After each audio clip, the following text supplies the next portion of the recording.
Mencari ilmu adalah hal yang mulia di sisi Allah Subhanahu wa Ta'ala dan merupakan satu di antara ibadah yang diterimanya. Nabi Muhammad SAW pernah bersabda, "Barang siapa yang menapaki suatu jalan dalam rangka menuntut ilmu, maka Allah akan memudahkan baginya jalan menuju surga." Hadis riwayat Ibnu Majah dan Abu Daud. Oleh karena itu, Bismillahirrahmanirrahim. Assalamualaikum warahmatullahi wabarakatuh.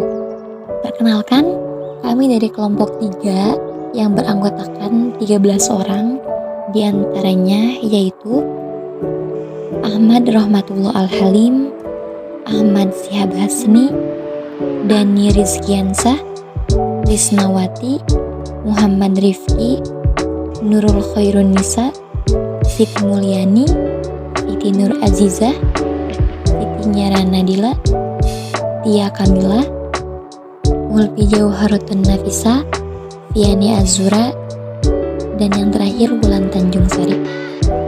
Adapun pembahasan materi yang akan kelompok kami sampaikan dari mata kuliah logika mantik, yaitu pembahasan tentang istidlal.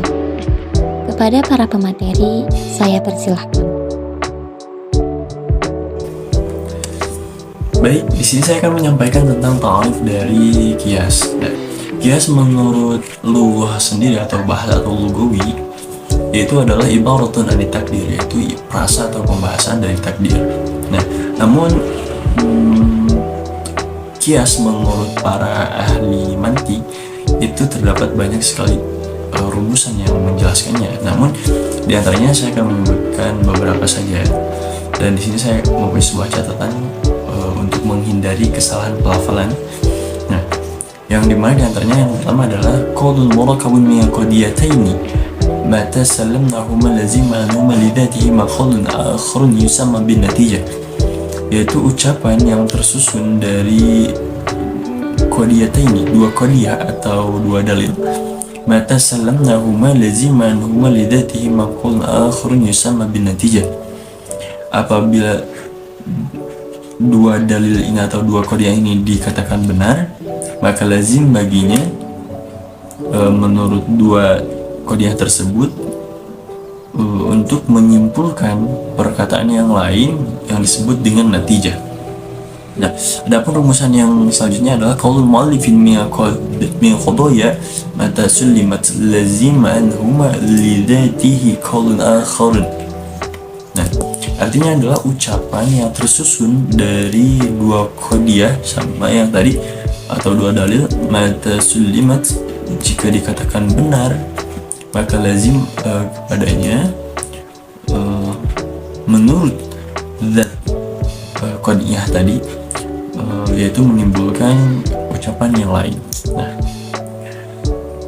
adapun yang ketiga adalah qaulul muallifin min qadaya idza sullimat lazima anha lidatiha qaulun akharun ka qauluna al-alamu mutaghayyirun wa kullu mutaghayyirun hadisun. Perkataan yang terdiri dari dalil-dalil jika disampaikan maka diperlukan perkataan lain. Contohnya seperti al-alamu mutaghayyir, dunia itu berubah. Wa kullu mutaghayyirun hadis, dan setiap yang berubah itu hadis atau baru, dengan artian tidak ajali. Nah, di dalam tiga rumusan di antara rumusan-rumusan tentang kias ini itu hanya berbeda dalam pembahasannya saja. Adapun konteksnya atau redaksinya itu sama-sama saja, yaitu menceritakan tentang dua qadiyah yang saling keterkaitan. Terima kasih. Pembagian istidlal. Yang pertama, kiasi atau deduksi, yaitu istidlal yang menggunakan pikiran ketika memindahkannya dari hakikat-hakikat yang sudah diketahui kepada hakikat-hakikat yang belum diketahui dengan kaidah-kaidah yang diterima kebenarannya agar sampai kepada yang dimaksud. Selanjutnya, contoh kiasi. yaitu istidlal yang menggunakan pikiran ketika memindahkannya dari hakikat-hakikat yang sudah diketahui kepada hakikat-hakikat yang belum diketahui dengan kaidah-kaidah yang diterima kebenarannya agar sampai kepada yang dimaksud. Sekian dari saya, terima kasih. Istiqro'i atau induksi yaitu istidlal yang didasarkan di atas penelitian berbagai juz'iyah dan mempelajarinya dengan sungguh-sungguh dan sempurna sehingga dapat menyampaikan akal pikiran untuk mengambil kesimpulan hukum secara umum. Untuk contoh istiqro'i yaitu semua binatang menggerakkan rahang sebelah bawahnya ketika memamah atau mengunyah makanan.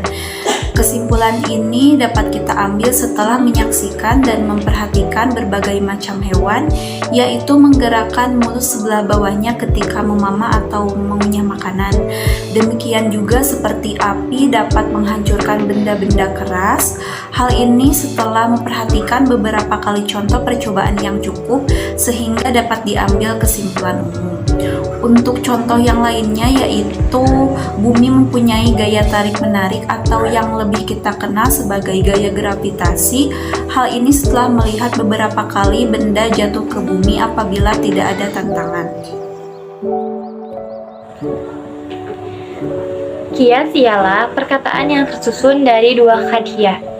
Apabila kedua khadiyah itu benar, maka lazim menurut zat khadiyah itu menimbulkan perkataan lain yang disebut natjah. Selain daripada itu, terdapat pula rumusan mengenai tarif kias ini, yaitu perkataan yang tersusun dari beberapa khadiyah. Apabila khadiyah itu benar, maka lazim daripadanya menurut zat khadiyah itu menimbulkan perkataan lain. Contoh Al-Qiyas, tiap-tiap orang Serang, orang Jawa, tiap-tiap orang Jawa, orang Indonesia, semua orang Serang, orang Indonesia. Contoh lainnya, air ini sudah terpakai. Semua air yang sudah dipakai terdapat dihilangkan hadas. Air ini terdapat menghilangkan hadas. A'jazul Qiyas. Qiyas mengandung beberapa juz atau bagian. Bagian yang pertama mengandung 3 lafaz yang disebut hudud al-salatah. Yang pertama had al-asghar, yaitu suatu lafaz yang menjadi maudhu ketika akan mengambil natijah atau kesimpulan, seperti tiap-tiap orang Serang pada contoh tadi. Yang kedua had al-akbar, yaitu suatu lafaz yang menjadi makmu ketika akan mengambil natijah atau kesimpulan, seperti orang Indonesia pada contoh di atas. Yang kedua yaitu mengandung 3 qadiyah, yaitu yang pertama muqaddimah sughra, yaitu qadiyah yang mengandung had asghar seperti tiap-tiap orang Serang, orang Jawa. Yang kedua yaitu qadimah kubro, yaitu qadiyah yang mengandung had akbar seperti tiap-tiap orang Jawa, orang Indonesia. Dan yang terakhir yaitu natijah, yaitu suatu qadiyah yang terbentuk dari 2 had asghar dan akbar seperti semua orang Serang, orang Indonesia. Macam-macam kias. 1. Kias iktironi, yaitu kias yang natijahnya disebutkan dengan prinsipnya. Artinya bahwa keadaan 2 muqaddimah dalam kias mengandung bahan-bahan natijah tapi tidak mengandung bentuk natijah. Contoh sebagai kalimat ialah fi'il. Tiap-tiap fi'il harus memiliki fa'il. Sebagian kalimat harus mempunyai fa'il. Natijah pada kias di atas telah disebutkan pada 2 muqaddimah dengan madahnya, tidak dengan bentuknya. Jadi maudhu natijah yaitu sebagian kalimat telah disebutkan pada muqaddimah sughra dan mahmulnya, yaitu harus mempunyai fa'il, telah disebutkan dalam muqaddimah kubra. Assalamualaikum warahmatullahi wabarakatuh. Saya akan meneruskan tentang macam-macam kias. Macam kias iktirani ada 2 macam, yaitu hamliyah yang terdiri dari beberapa qadiyah hamliyah saja seperti contoh di atas. Yang kedua ada syarti, yaitu kias yang tersusun dari qadiyah hamliyah dan syartiyah, seperti tiap-tiap keadaan barang melimpah ruah di pasar, maka sedikit permintaan. Kedua, tiap-tiap sedikit permintaan, maka harga menurun. Yang ketiga, tiap-tiap keadaan barang berlimpah ruah di pasar, maka harga menurun. Sekian. Kias istisna adalah kias yang natijahnya ada dan disebutkan secara eksplisit atau nakidnya dengan nyata.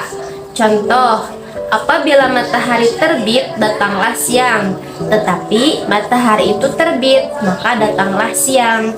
Apabila keadaan sesuatu itu berkembang, maka ia membutuhkan makanan. Tetapi sesuatu itu tidak membutuhkan makanan, maka sesuatu itu tidak berkembang.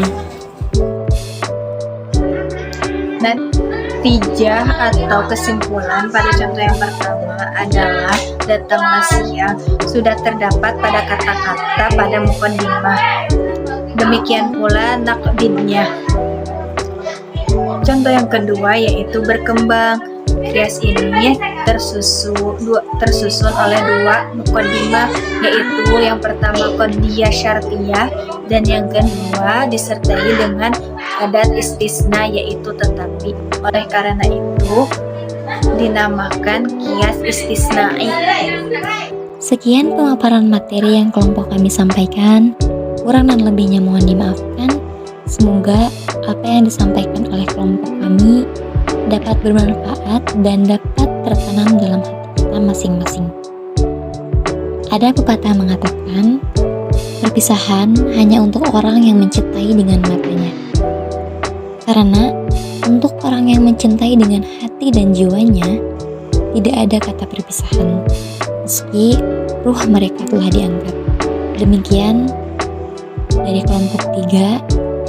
Billahi taufiq wal hidayah. Wassalamualaikum warahmatullahi wabarakatuh.